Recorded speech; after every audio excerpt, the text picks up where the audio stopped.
Баршаңызға қайырлы күн. Сіздермен Айгүл Зулпиева.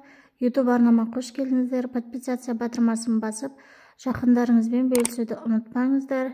Видеоның соңына дейін қарап, керекті жерін жазып алсаңыздар болады. Бүгін сіздермен химия пәніне арналған 1-ші тоқсанның ТЖБ тапсырмасын 10-ші сыныпқа арналған қоғамдық гуманитарлық бағыттағы жауаптармен бөлісетін боламын. Енді бұл жерде 12 тапсырма бар. Бірінші тапсырмада бізде орбиталдардың пішіні берілген. Сол жаңағы д орбиталын табу қажет болады. Біріншісі, яғни А, П, В, Д, С, С орбитал, Д, Ф орбиталға сәйкес келеді екен. Ал екіде С варианты тұрыр 8. Үшінші тапсырманың астына келетін болсақ, бас квант саны дегеніміз электрондық қабатты анықтайтын сан болып саналады. Ал Б алюминий. 4-ші тапсырманың астында бізде кальцийға тең, Б-сында 20 нейтронға тең болатын ол калий.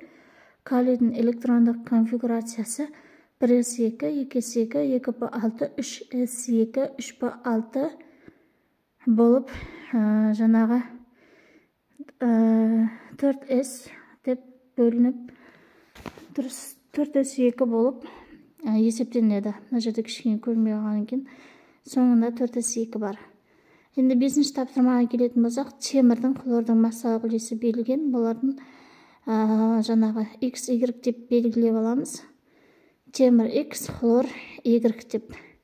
Енді қатынас түрінде жазып аламыз. Массалық үлестерін мріне бөліп шығамыз. 34-те 5-те 56-ға бөлеміз. 56, яғни темір 65-те 5-те 35,5-ге бөлетін боламыз. 35,5 хлордың молекулалық массасы, яғни атомдық массасы болып саналады. Енді бөлгенде бізде 0,616 шығады.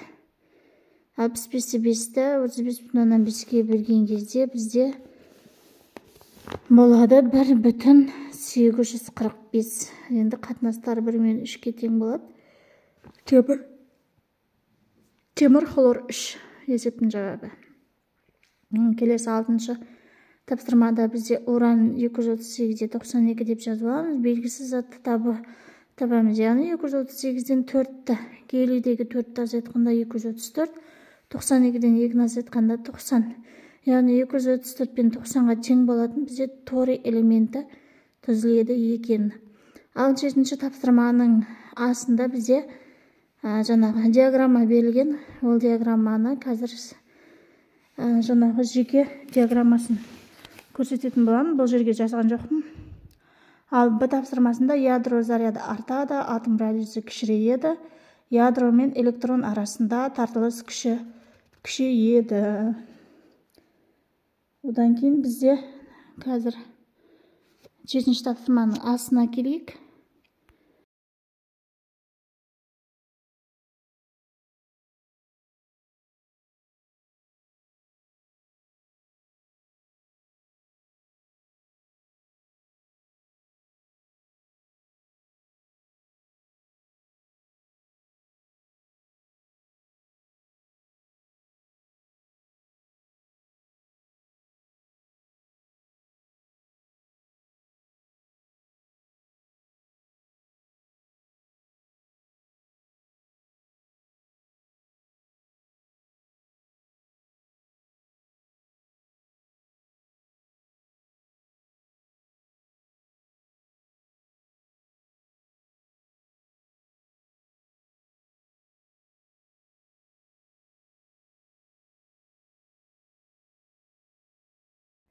Жетінші тапсырманың астында бізде диаграммада 3-ші периодта кейбір элементтердің бірінші иондану энергиясы көрсетілген дейді. Яғни жоғарыда көрсетілген диаграммаға натрий фосфор күкірт бірінші иондану энергиясының өлшемін шамамен қай жерде орналасқандығын көрсетіңіз деген. Яғни мына қызыл нүктелермен белгіленіп тұр. Осыны сызып алсаңыздар болады. Б тапсырмасын айттық сіздермен. Енді 8-ші тапсырмада астында кристалдық торы болады. Б-сында Си деп жазылады, силициум деп оқылады, кремний. С-сында силициум H4. Д-да бізде калий оксиді, силициум оксиді, калий 2, силициум H, яғни калий силикаты болып есептелінеді. Мына жерде 9-да бізде аммиакты электронын және айқыштап аламыз. Айқыштау деген X арқылы оларды қоршап айқыштап болғаннан кейін енді жазатын болсақ, азотта бір жұптасқан 3 жұптаспаған электрондар бар деп есептейміз.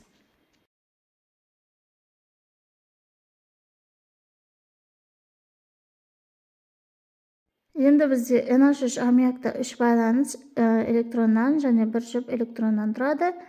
BH3 тек 3 байланыс электроннан тұрады. 11-де бізде кальций 2+, оттекті айқыштап алып белгілеп аламыз. 2-, яғни оттек 0-ден 2-қа 2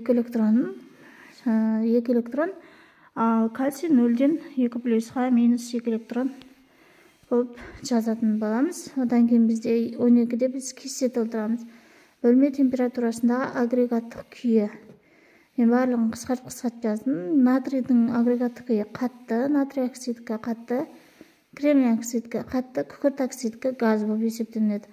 Кристалл түрмен байланыс түріне келетін болсақ, натрий металдық, натрий оксиді иондық, кремний оксиді ковалентті полярлы. Кремний оксидінің байланыс түрі атомдық кристалдық тор, күкірт оксидінің ковалентті полярлы молекулалық кристалдық торы болып жазылады екен. Қандай да бір сұрақтарыңыз болса, комментарий бөліміне жазсаңыздар болады. Осымен біздің 10-шы сыныпқа арналған тәжірибе тапсырмалары аяқталды.